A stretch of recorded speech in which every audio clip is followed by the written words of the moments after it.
भावांनो, सगळ्यांना जय शिवराय, जय भीम, शंभूराजे. आणि आम्ही सकाळी पाट 6 को उठेंगे आणि शेतामे ये गौत कापिंग आणि आमचे ते बैल को गाय को लेके जाके डालेंगे और वो खाएंगे। और हमें पाट 6 बजे आके ये गौत काटेंगे चालू करेंगे। तुम काय करेंगे सांगा। आम्ही तर बघा 6 बजे आके गवत काटिंग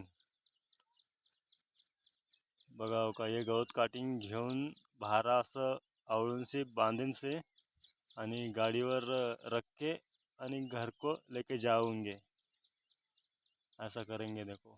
और बैला को आणि गाय को टाकून सनी मग तेव्हा आम्ही आंघोळ करून सनी मग जेवण करून सनी मग शेता को जाएंगे हम। तुम्ही काय करून ते कमेंट मध्ये हमको सांगून।